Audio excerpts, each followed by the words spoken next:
Olá, seja bem-vindo a mais essa nova série que estamos lançando aqui no nosso canal do curso Preparatório Espaços. Meu nome é Nelson Amado e nessa série vamos trabalhar as questões de provas antigas, de conteúdos da prova da EA, da prova do Enem, da prova da ESA e basicamente nesse primeiro episódio, nessa primeira aula que a gente vai ter, estaremos trabalhando as provas antigas da EA. A gente vai estar de olho nas provas antigas. Então, dá uma olhada como é que a gente resolveu essa prova, cada questão, tudo que a gente trabalhou, o que é importante, o que não é importante e as dicas que eu vou te dar no decorrer dessa aula. Fica comigo. Bem, e como eu já comentei, estamos trabalhando uma prova antiga da EA. Essa aqui foi trabalhada no primeiro semestre do ano de 2019, para quem vai entrar no ano de 2020. Então, dá uma olhada nessa primeira questão que eu escolhi para a gente trabalhar nessa aula de hoje. Número de anagramas da palavra sargento que começam por consoante e terminam por vogal é... Ok, olha só.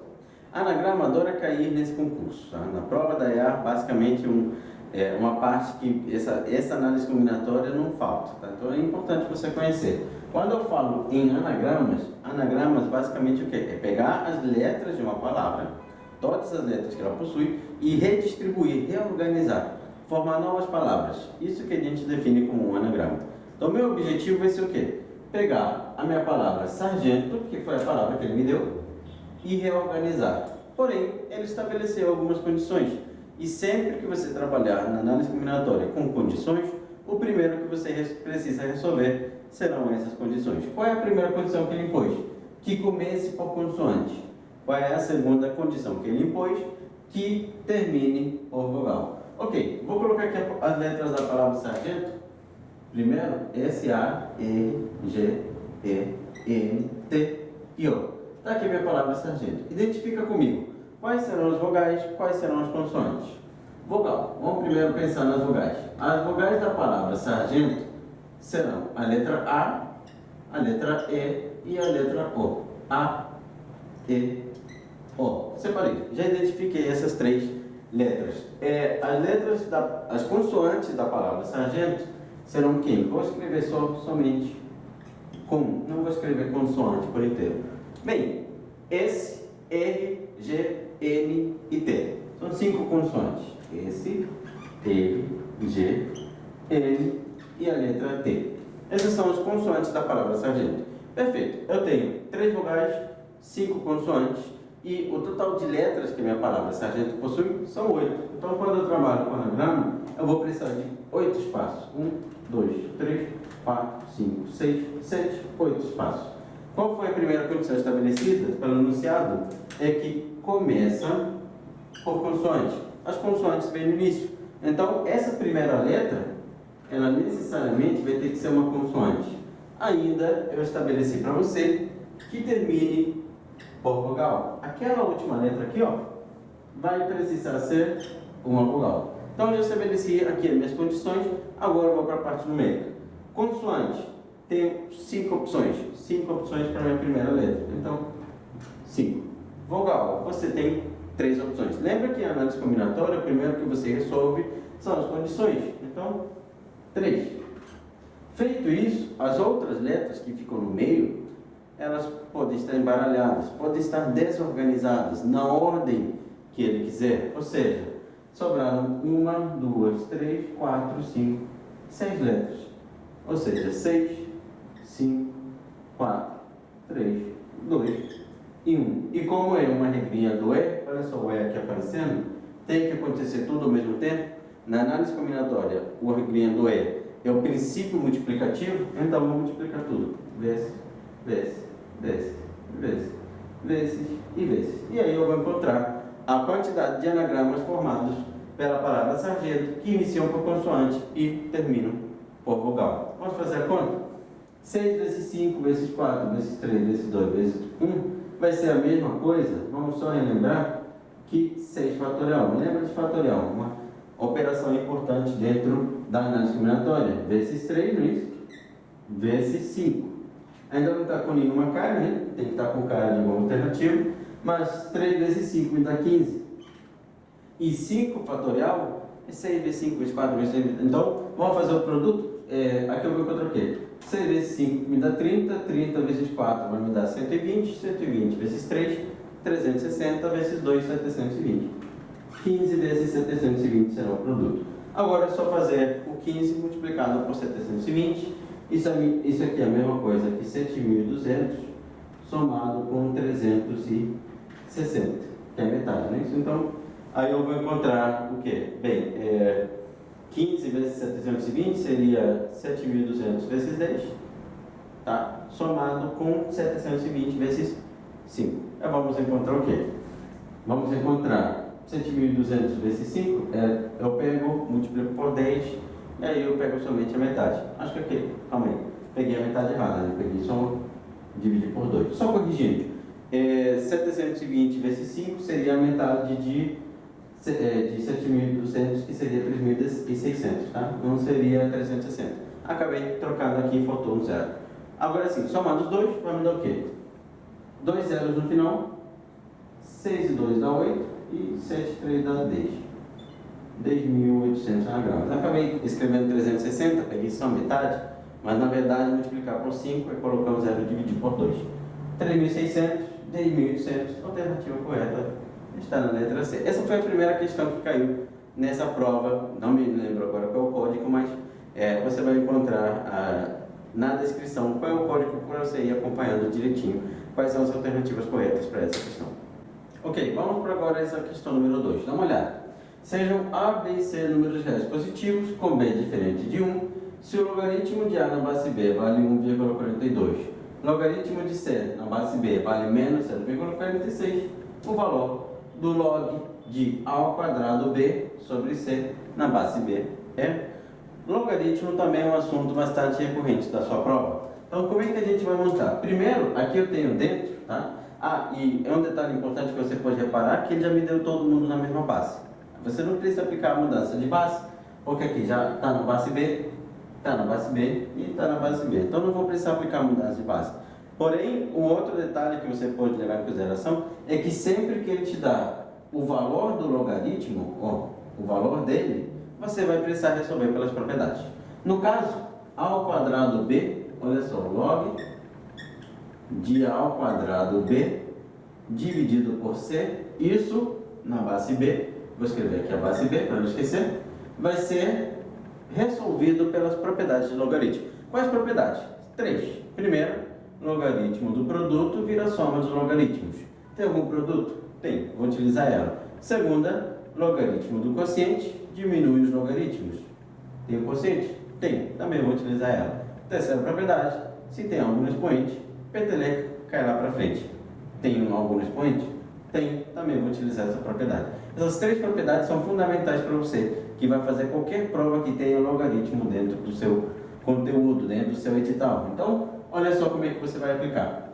Se tem um quociente, tem alguma coisa dividindo, isso é transformado na diferença. Então vai ser o quê? O log de A ao quadrado B, que é o que está na parte de cima, menos o log de C, o que está em cima, menos o que está embaixo. Essa é a segunda propriedade, é a primeira que a gente vai utilizar. Ambos na base B. Não vou esquecer da base porque a base é importante, tá? Ok. Ainda eu sei o seguinte, aqui eu tenho um produto vira soma. Então eu sei que isso aqui vai ser o logaritmo de A ao quadrado mais o logaritmo de B. Não esquecendo desse cara no final, né? Menos o log de C na base B. Todo mundo na base B. Coloquei a base de volta. Perfeito, já tenho minha base.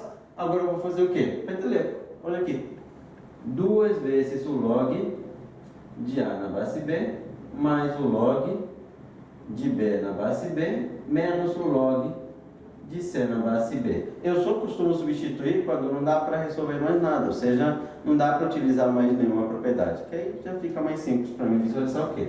O log de A é 1,42, 2 vezes 1,42, mais log de B na base B, lembra que isso aqui vale 1, menos o log de C, que é 0,16, menos 0,16. Então, vou ficar com 2 vezes isso, vai me dar 2,84, mais 1, menos com menos me dá mais, 0,16. Isso com isso vai me dar 3 mais 1. Vai me dar 4. A resposta correta está na letra B. Então essa vai ser a alternativa correta para essa segunda questão da prova. Muito bem, vamos para a terceira questão dessa prova. Diz o quê? Para que a função quadrática y igual a menos x quadrado mais mx mais 3x, mais m menos 2, admita o valor máximo igual a menos 3 quartos, o valor de m deve ser... Ok, vamos lá. O valor máximo da minha função, quando eu quero o valor da função, valor máximo, eu estou me referindo ao y do vértice. E o y do vértice, lembrando minha equação, ele é menos delta dividido por 4 vezes o a. Ou seja, isso aqui tem que ser igual a menos 3 quartos, ou seja, igual a menos 3 sobre 4. No caso aqui eu já sei o valor do a. O a vale menos 1, ou seja, menos delta dividido por 4 vezes menos 1 tem que ser igual a menos 3 quartos. Ó. Já vou descobrir o valor do delta. Então vou encontrar menos com menos me dá mais, delta dividido por 4 tem que ser igual a menos 3 dividido por 4. Joga fora.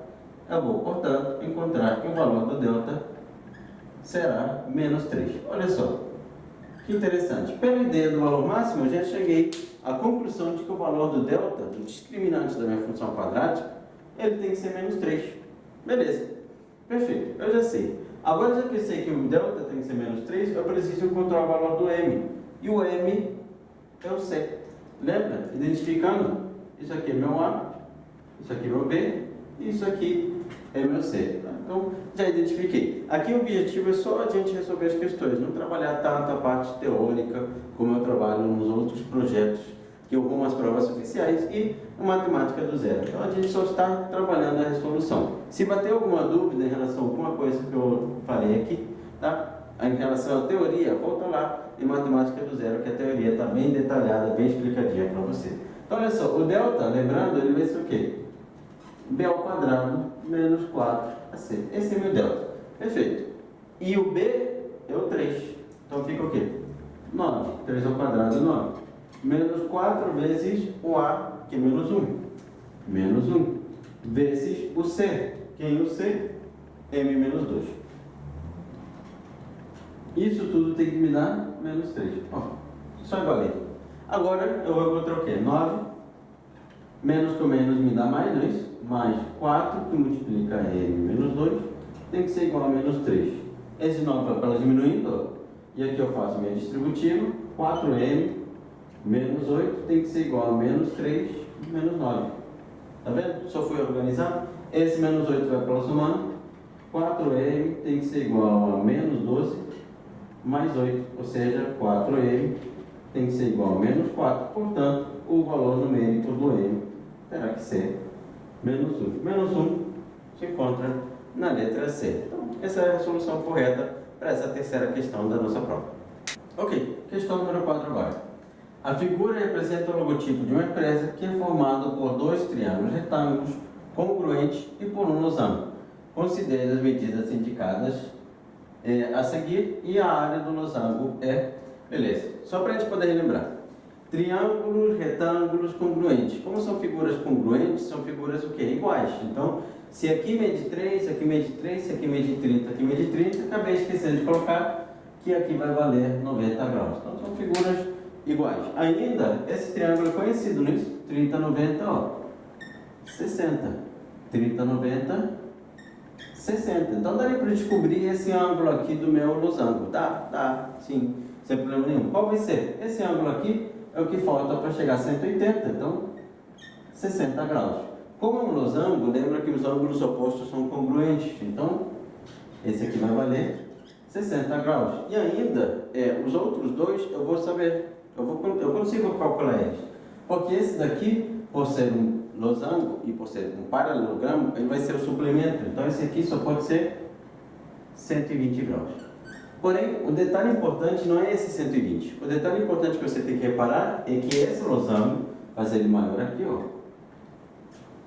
Não ficou tão perfeito, mas esse aqui é o losango. Ele tem um ângulo de 60 graus na base, um ângulo de 60 graus lá no topo.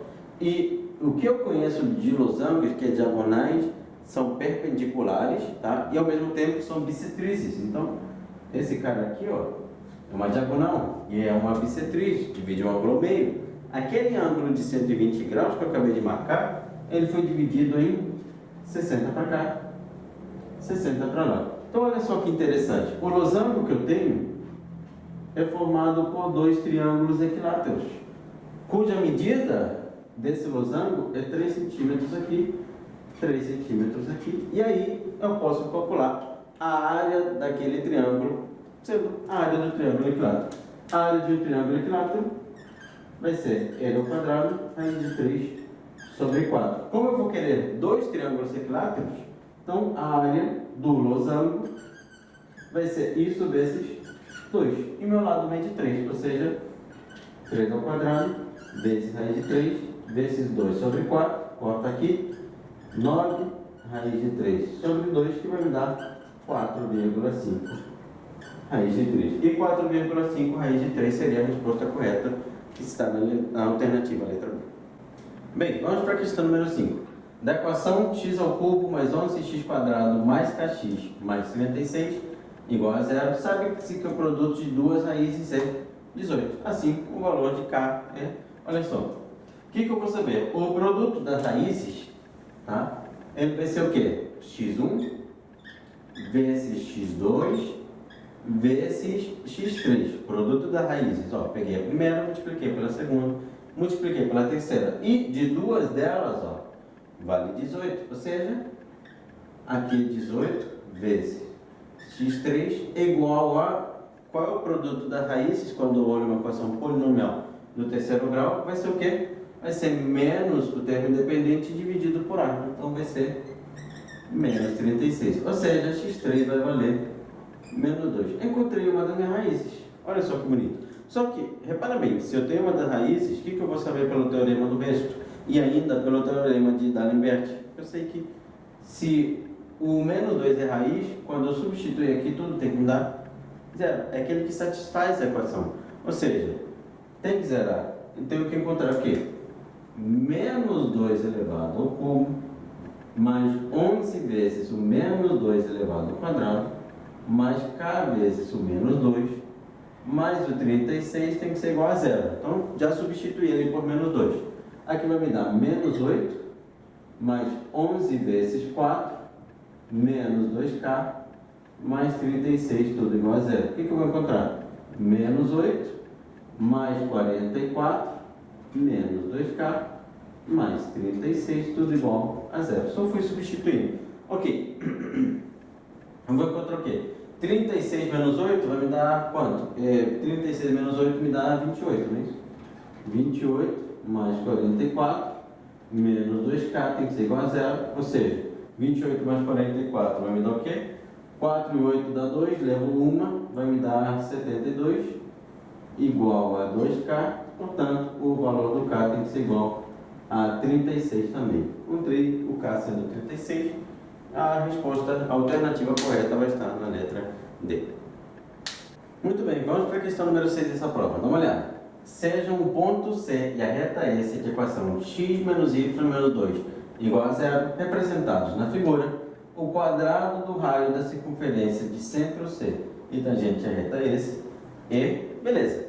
Se eu tenho uma circunferência de centro C e tangente à minha reta, vai me garantir o seguinte, que a distância daquele centro até minha reta vai ser o raio, porque eu vou encostar uma única vez. E se eu encosto uma única vez, ó, será tangente, formando um ângulo de 90 graus, será a distância, será o próprio raio. Então, eu vou querer a distância de um ponto à reta. A reta é a equação x menos y menos 2 igual a zero. Essa nossa reta é S. E o ponto C é de coordenada menos 1 e 1. Aí agora é só jogar na nossa equação da distância do ponto à reta. Qual vai ser? A distância do ponto C à reta S vai ser o módulo de AX0 mais BY0 mais C dividido pela raiz de A ao quadrado mais B ao quadrado. Onde eu preciso lembrar o seguinte: o A é o valor que acompanha o X, o B é o valor que acompanha o Y. E o C é o valor que não acompanha x e y nenhum. x0 é a coordenada do ponto, y0 é a minha ordenada do ponto. Abscissa, minha ordenada. Beleza, agora é só substituir. Meu A vale 1, então vai ficar 1 vezes o x0, que é menos 1, somado com o B, que vale menos 1, vezes o y0, que é 1, somado com o C, que é o menos 2. Tudo dividido por quem? Pela raiz do meu A, que é 1, ao quadrado, mais o B, que é menos 1, ao quadrado. Olha só o que a gente vai encontrar. A gente vai encontrar que essa distância vai ser menos 1, com menos 1 dá menos 2, com menos 2, ó, me dá menos 4, né? Então, menos 1 com menos 1 me dá menos 2, com aquele menos 2 me dá menos 4. Dentro do módulo, não esqueça disso. Dividido pela raiz, dividido pela a raiz, né, de 1 ao quadrado, mais 1 ao quadrado, que dá a raiz de 2. Vou encontrar 4 sobre raiz de 2, aí eu poderia racionalizar, mas lembra que isso aqui é o raio. E que na verdade o que eu quero é o quê? Eu quero o quadrado do raio, então eu quero isso ao quadrado. Então, para não racionalizar e depois elevar ao quadrado, vou simplesmente fazer o que ele quer, elevar ao quadrado, ou seja, o raio vai ter que ser 4 ao quadrado, que me dá 16, o raio ao quadrado, desculpa, dividido por raiz de 2 ao quadrado, que é 2, me dá 8. Então, 8 será o raio do quadrado daquela circunferência de centro C e tangente reta S. Ok, vamos para a próxima questão, dá uma olhada. Se 3 elevado a x menos 1 sobre 3 elevado a 3 mais y é tudo igual a zero, então o valor de x mais y será igual a... Olha só, você está trabalhando com uma equação exponencial. O primeiro que eu tenho que tentar trabalhar é basicamente deixar os dois lados da mesma base. E aproveitando que a base já é 3, vou tentar só organizar essa equação. Como assim, Deus? Eu tenho 3 elevado a x menos esse cara, 1 sobre alguma coisa. Esse cara que está no denominador, eu consigo fazer ele subir. Como é que eu vou fazer ele subir, basicamente? Eu vou simplesmente mudar o sinal do expoente. Então, eu vou ficar com 3 elevado a menos 3 menos y. Está vendo que aqui era 3 mais y? Fui lá e troquei o sinal do expoente. E tudo tem que ser igual a zero. Está vendo que aqui menos vai para o outro lado como mais. Então, eu vou ficar com 3 elevado a x igual a 3 elevado a menos 3 menos y. Se a base é igual, o expoente também tem que ser. X é igual a menos 3 menos y vem para cá, x mais y terá que ser igual a menos 3. Então, a resposta correta está na letra D, que é menos 3. Só preciso reorganizar. E eu começo sempre da mesma forma que eu vou resolver qualquer equação exponencial. Tento jogar todo mundo para cima, organizar tudo que é 3 para um lado, o que é 3 do outro, para poder ficar com uma igualdade, poder cortar as minhas bases. Ok, vamos agora para essa questão número 8. Essa questão número 8 é da tela um pouquinho, só encurtando o enunciado, para que ela conseguisse caber aqui no nosso quadro, a gente conseguir resolver ela, tá? Então eu só tirei alguns detalhezinhos, tipo uma pesquisa realizada numa certa cidade. Então se você for olhar a lista de exercícios, você vai reparar que eu só cortei alguns pedacinhos. O gráfico e setores representam o resultado de uma pesquisa em que as pessoas responderam o que você pretende fazer no feriado. Se 240 responderam que vão ficar em casa, as que afirmaram que vão viajar são em número. Então, olha só, quando eu trabalho com gráfico de setores, esses 240 pessoas que vão ficar em casa, ele basicamente vai representar para mim o quê? É um ângulo, que é o gráfico de setores, é uma pizza, é uma circunferência. Então, ele pode ser representado na forma de ângulo. Então, quem é que vai ficar em casa? Em casa é a terceira opção. Em casa são 240 pessoas, desculpa, que representam o ângulo, não sei se você está enxergando aí, com perfeição, de 108 graus, tá? Então, eu vou poder afirmar o seguinte: como é gráfico de setor a gente monta em relação à regra de 3, ângulo e número de pessoas. Vou colocar seu número. Então, eu sei que 108 graus representa 240 pessoas. Mas eu não quero 108 graus, eu quero quem? Eu vou querer quem vai viajar. E viajar são 162 graus, ou seja, é a quarta opção. Então, 162 graus representa x. Pronto, montei uma regra de 3. Aí agora é só multiplicar cruzado e encontrar o valor do x. O que eu vou encontrar? Eu vou encontrar que 108x, 118, eita, peguei pesado, 108x é igual a 240 vezes o 62. Eu não gosto muito assim de trabalhar com número muito grande, multiplicar, então eu prefiro sair simplificando. Por exemplo, eu posso simplificar o 108 com 240, que vai ficar o quê? 54x, e vai ficar 120 vezes 162. Ainda consigo simplificar mais ainda. Por exemplo, o 54 com o 120, eu poderia simplificar sem problema nenhum. E iria ficar como? Bem, na verdade, para facilitar mais ainda a minha vida, se eu quiser, também posso simplificar o 54 por 62, que vai ficar 1 aqui, 3 aqui. Eu vou ficar com 1x igual a 120 vezes 3, x vai ser igual a 360 pessoas, que se encontram na letra B. Essa será a alternativa correta para a nossa questão. Se você quiser multiplicar, tá, não tem problema nenhum. Você pode multiplicar, você pode fazer do jeito que preferir. Eu não gosto de trabalhar um número muito grande, eu saio simplificando a todo mundo. Muito bem, agora vamos dar uma olhada nessa questão número 9. Diz assim: considere x um arco do terceiro quadrante e cotangente de x igual a seta de x. Só está me dando umas informações em relação à notação. E isso aqui é importante, ó, terceiro quadrante. Isso aqui é muito importante para mim. Se o seno de x é igual a menos raiz de 2 sobre 2, então o valor de a igual a tangente de x mais 2 dividido pela cotangente de x ao quadrado é... Essa questão tem inúmeras formas de você poder trabalhar ela. Então tem várias formas de resolver. Uma das que eu gosto, por exemplo, é que me dá um seno conhecido, menos raiz de 2 sobre 2, e um ângulo lá no terceiro quadrante. Então, olha só, o seno de x igual a menos, eita, esse menos ficou feio, menos raiz de 2 sobre 2, valor conhecido, porque o valor que eu conheço com medida do seno, seno raiz de 2 sobre 2, seria 45 graus. Mas não pode ser 45 graus, né? Porque está lá no terceiro quadrante. No terceiro quadrante, os ângulos variam de 180 até 270. Então, qual é o valor no terceiro quadrante? Lembre-se que, por redução ao primeiro quadrante, eu sei que alfa é igual a 180 mais θ. E θ vale 45, ou seja, lá no terceiro quadrante ele vai valer 225 graus. Olha só, eu descobri o x. Esse alfa é o próprio x.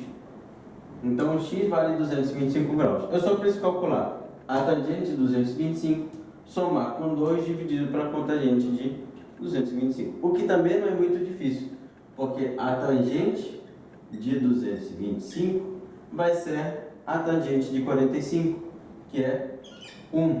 Só que lá no terceiro quadrante, eu preciso sempre ajustar o sinal. Qual é o sinal da tangente no terceiro quadrante? Isso mesmo, positivo. Então, mais 1. Então, olha só, já sei a tangente valendo 1. O que é cotangente? O que a gente define como cotangente? A cotangente, que aqui ele está chamando de CTGX, é o inverso da tangente de x, ou seja, 1 dividido por 1, que vai me dar 1 também. É só substituir aqui. Meu a vai ser igual a 1 mais 2 dividido por 1 ao quadrado. Então, eu vou encontrar o quê? 1 mais 2, o valor do a terá que ser igual a 3. E 3 se encontra na letra D. Tem inúmeras formas de você poder trabalhar essa questão. Outra forma, eu sei o seno, calculo o cosseno, relação fundamental. Se eu não gosto de trabalhar pela relação fundamental, eu monto o quê? Monto o triângulo, cateto oposto, hipotenusa, calculo o cateto adjacente, e aí eu consigo trabalhar com a tangente direto pelo triângulo retângulo. Então tem várias maneiras de você poder trabalhar essa questão. Ok, vamos agora dar uma olhada nessa questão número 10.